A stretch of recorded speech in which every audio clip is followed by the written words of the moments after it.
Hey guys, okay, you know, there's no finishing class in the world would be complete without stripping.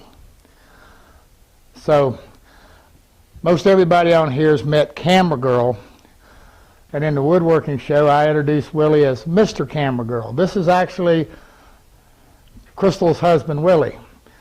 And Willie's helping us out. Willie's got a lot of experience at this. So anyway, and I told you about, and we've talked about this out here, about we had this Bombay that we finished in the Gemini.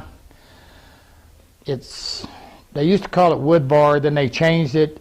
Basically, it's a conversion varnish. It's a post-cap product. We had used the wood bar for years, never had an issue. This one, it just simply, I don't know how well you can see now, we've pretty much got it stripped, but it just literally cracked all the pieces. I mean, the finish on it just shattered. Yeah, is it on that?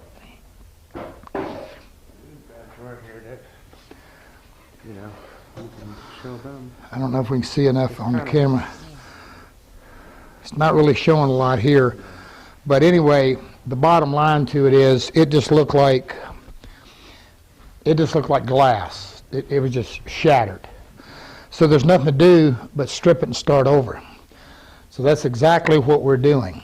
Now, that said, when you get into a conversion varnish, you get into any post-catalyzed product, your typical strippers are just not going to cut it.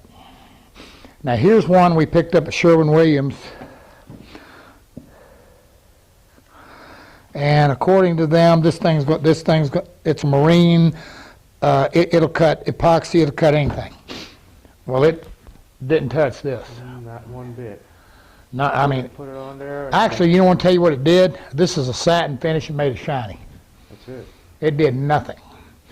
So now the rest of it, all of this, we just sanded. But when we get in all these moldings and flutes and all that, we don't want to do that. So I went to Gemini. Now I'm showing you this because I don't know at this moment whether you can get it, the individual can get it, but I think so. And the stripper we're using, where's it at? There we go. It's a Benco. And we're using a semi-paste. It's under the old Masters, the original Masters Magic. I think that's a Gemini thing, yeah. But anyway, it's an R151. This is a really hot stripper. Now, what do I mean by hot? The main ingredient in a stripper is methylene chloride. And, of course, the higher the concentration, the better it cuts. This is really strong. I don't know what percentage this is, or even if it says. Probably have to go and look up the MSDS on it to see. But anyway,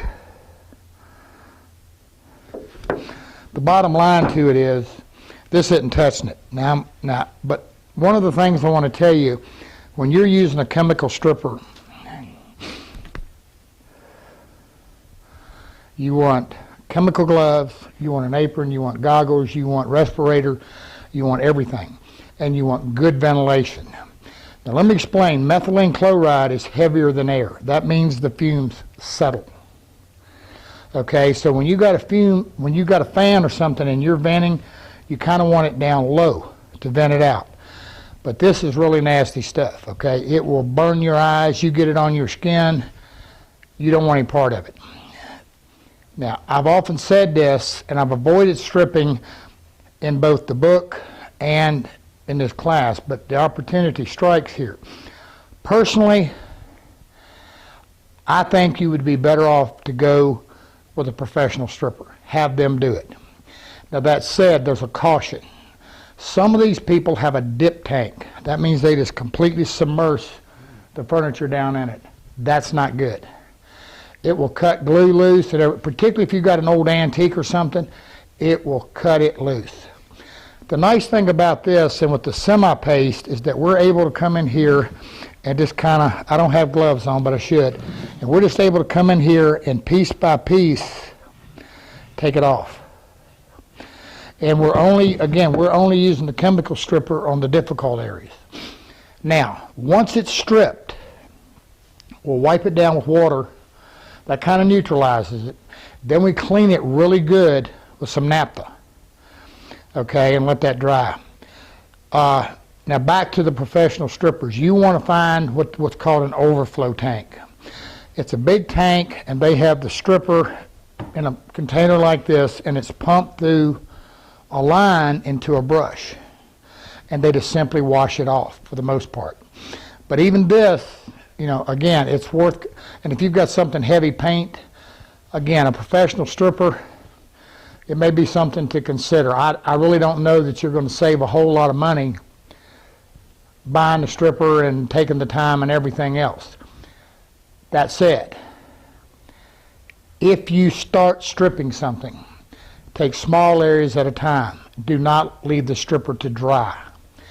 Oftentimes, if you use a stripper and you put it on and you let it dry, the finish under it will become almost immune to it. So you start stripping something and you don't finish, you're better off doing them small sections. Okay, we're going to come back just in a second, and I've got some modern day water bases out here, and we're going to test them to see if the strippers will cut it. What's on this panel right here has the Sherwin-Williams Chem Aqua water base, and it's taking it off. Now underneath this is the General Finishes milk paint. It's not hitting that too good. Now this we got really wet, so I know it's going to come off. Yeah, it's just, anyway. This one, this is wood, this is Armor Seal.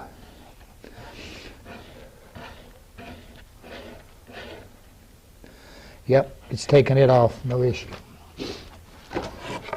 Here's the General Finishes Pre-Cat urethane. It's taking it, but it's leaving a little residual. Now, everybody out there has heard the issues with the General Finishes poly. Here it is. I don't think I even have to, it just curdled up, crinkled up. I mean, it's history. It's out of here.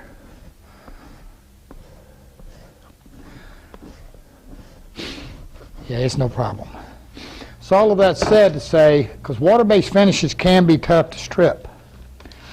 Now, in defense, a little bit, these aren't, well, they're pretty well dry. I mean, they're good and dry, but this is cutting it. On this one, now this is nothing on here but just Armor Seal. But it's cutting it, but it's not, it's having to work at it to do it. Now, they also make an aircraft grade, I think, if you can find it, and that's even a little hotter than this. So again, when you're looking for a chemical stripper, you want to look for the methylene chloride. But I'm going to emphasize again, this is not something you want to be doing in your basement or out in your garage unless you've got good ventilation and a way to vent it. So take care, take caution. So throughout the finishing class thing, we're going to be working on these, and we're going to be finishing these for you in the class. We actually have two of them. Right. This is the one, we didn't have to strip the other one, it's new, so we're good. Okay, that's chemical stripping.